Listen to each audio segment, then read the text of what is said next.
Uh, Moving along, our next speaker is Filipa Godoy-Vitorino from Universidad de Puerto Rico, and she will be talking about Caribbean Biodiversity Matters, Ecosystems, Health, and Education.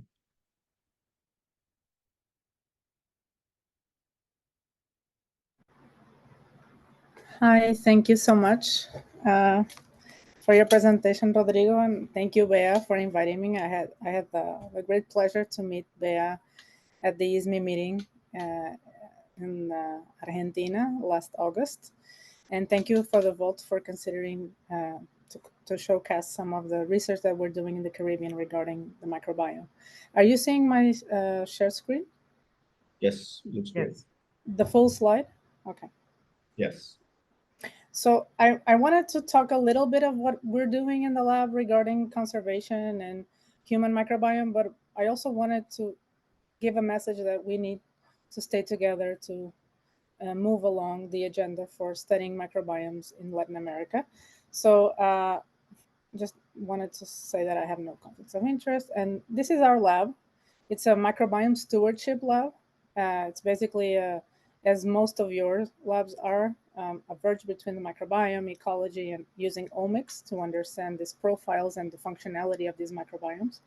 But our mission is really to translate microbial ecology to improve health and also to contribute to understanding of this biodiversity for conservation purposes, but also to educate the new generations of microbiologists in bioinformatics and the good standard practices for microbiome research. And we do that because we know that we have been co-evolving with microbes since more than 500,000 years.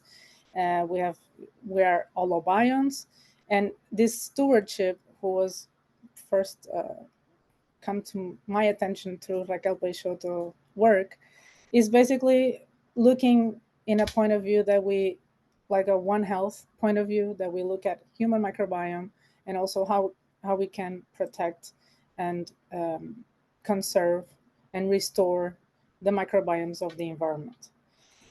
And it's really important that we notice that the United Nations have adopted the 2030 Agenda for Sustainable Development with a very clear focus on Latin America and the Caribbean, but we're already in 2024, and this is not attainable. There are several articles really regarding the fact that Latin America has been stuck as it was before.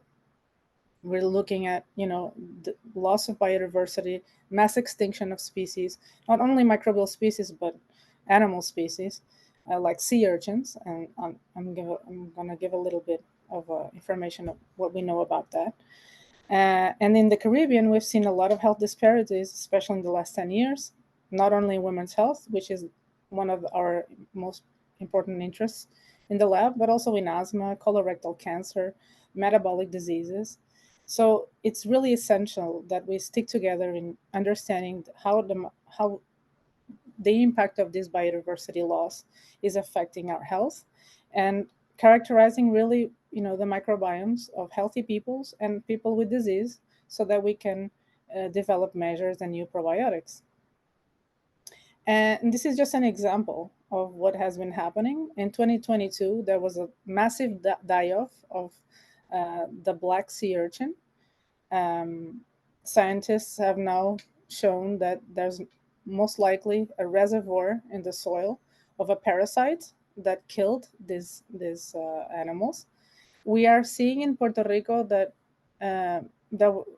we saw the mass extinction in Puerto Rico, but we're now seeing a comeback.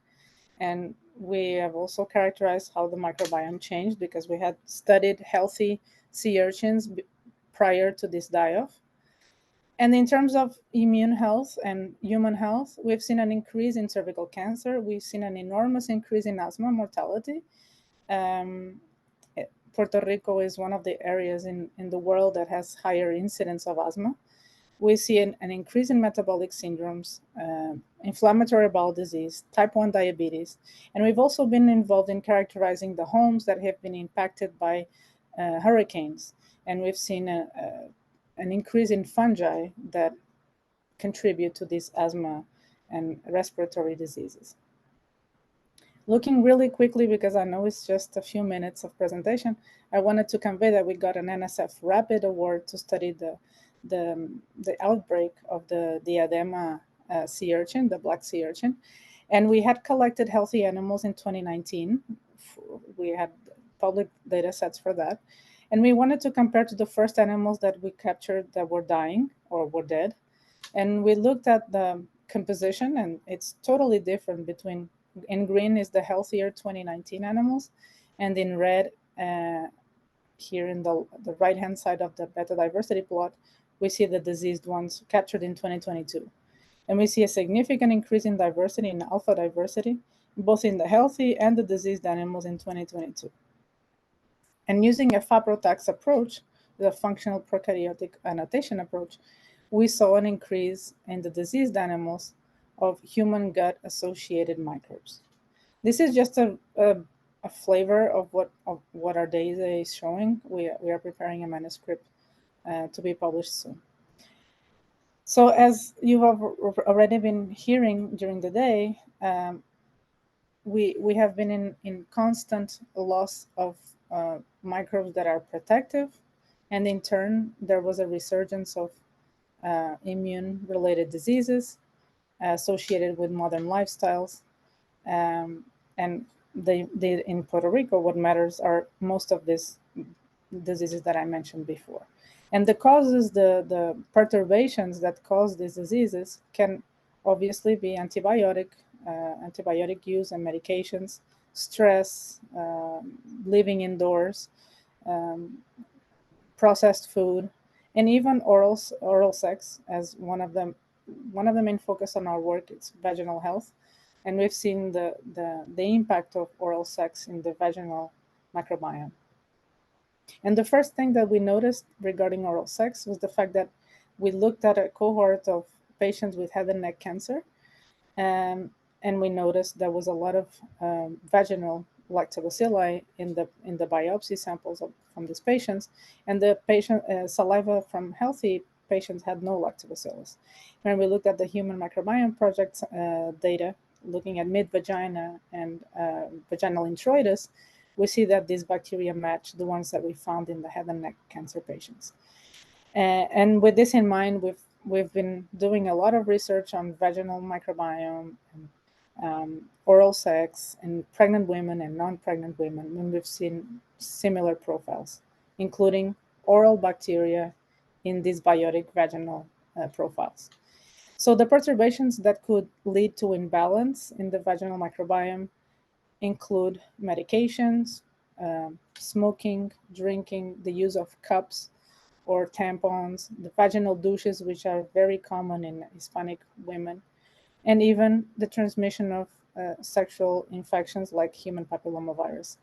Basically, for those who don't know the uniqueness of this microbial niche, the vaginal microbiome is very stable, very simple in terms, not very stable, not true, but very simple in terms of compared to other niches like the gut or the oral cavity. It's basically a glycogen-rich environment that is due to the high levels of estrogen. This sugar, glycogen, accumulates and selects for lactic acid bacteria, which includes several different groups of lactobacillus. And these lactobacillus can produce hydrogen peroxide, antibacterial products, and stabilize by the production of acid, the fermentation, stabilize the barrier with low pH that avoids the infection of the upper genital tract from microbial invasion. And what we've seen in Puerto Rico in the last 10 years is a clear increase in cervical cancer rates despite vaccination. Vaccination has been, Puerto Rico is one of the first states of the US that started HPV vaccination. It's really spot on across the island. And regardless, we are seeing a continuous increase in vaginal infections and cervical cancer. And with that, we hypothesized that those factors that promote the persistence of human papillomavirus and those that contribute to the carcinogenic pathways reside on the vaginal microbiota. And with this, we got funding from the Puerto Rico Science Trust to start the pilot project, and now from the National Institute for Minority and Health Disparities to look at both cross-sectionally to 400 women and also longitudinally following up women every 6 months, collecting vaginal swabs from the introitus, from the cervix, from the anus, saliva, different types of biological samples that could help us understand what's happening in healthy women and also women that are progressing to disease. And most preliminary findings show that women with CIN1 and CIN3, which are the most aggressive stages of epithelial changes, when you look at the biopsies, we see an increase in anaerobic bacteria, especially Atopobium and Gardnerella, which are known to be associated with vaginosis and also in HIV positive women with HPV infections. Most recently, we characterized another cohort of 300 women, and we compared non-pregnant women, pregnant, and menopause, and we see an increase in pH with menopause, lower pH in pregnant women, which were to be expected. We see a significant difference in composition of the menopause compared to the pregnant women, and we see obviously a higher alpha diversity in the women with menopause compared to pregnant women and also to non-pregnant women. So menopause is clearly a high diverse, non-lactobacillus dominant area or a time in women's life. When we look at how this composition of the vagina is distributed in these community types, the vagina is so simple that it was established that it has 5 types of communities, depending on what lactobacillus dominates each type. And basically CST1 is dominated by Lactobacillus crispatus, is known to be the most protective anti-inflammatory lactobacillus. Lactobacillus 2, CST2 is dominated by Jansseni, and 3 and 4 are the lower lactobacillus dominant and more anaerobic types. And as you see, regardless of HPV status, CST3 and 4, which are the most diverse and prone to infection and non-lactobacillus dominant, they're clearly abundant in all groups of women. CST1 is mostly dominant in pregnant women, those that have more protective barrier. And again, in menopause, you see a significant increase in CST4. So clearly a loss in lactobacillus that are protected. Our preliminary analysis on the longitudinal samples, when we look at women in 2 time points, this is the first data set that we've looked at, we see that only 5% of women remain with a stable CST1. CST1 are the least women, and most of these CSTs go to a CST3. The CST3s go mostly or either remain on CST3 or go to a CST4. The CST5 go to a little bit of CST1, but mostly CST3. And CST4, also the one of the most less resilient, so the more anaerobic, remains CST4 in time. So CST3 and 4 are very resilient and are very common to remain as such across, in this 6 months period. We also wanted to look at how inflammation relates to these community types. And we found that women with no lesions, so healthy women with no HPVs, has higher levels of IL-1 beta, a pro-inflammatory cytokine. And then also this is, of course, a correlation with lower levels of CST1. So the more CSTs are, diverse, the more inflammation there is. With the IP10, which has anti-tumor activities, we see the opposite, an increase in CST1 with IP10. We've recently associated our data with Hispanics in Texas, from patients from going to the MD Anderson, and we clearly see that our women, which are here, polymicrobial normal women, are very similar. Yes, are very similar to women with cancer. Just really quickly, our shotgun data shows us a new CST is a Gardnerella vaginalis dominated CST, which is unique for this population. I'm gonna skip this. And we saw also tyramine, which is a naturally occurring monoamine, which has a genotoxic role, and he's mostly associated with HPV high-grade lesions. So the punchline for our data is basically that these perturbations are associated with the lifestyles and the sexual activities of the patients. So it's very important to have complex questionnaires and the most information that possibly we can from these participants to really associate with our data. We should foster this microbial research in most of our environments. It's very important to look at longitudinal data, not only stuck with cross-sectional studies, and of course, educate in microbiome science. We've been doing this here in Puerto Rico with courses on human microbiome open to all universities. This spring, we have a new course.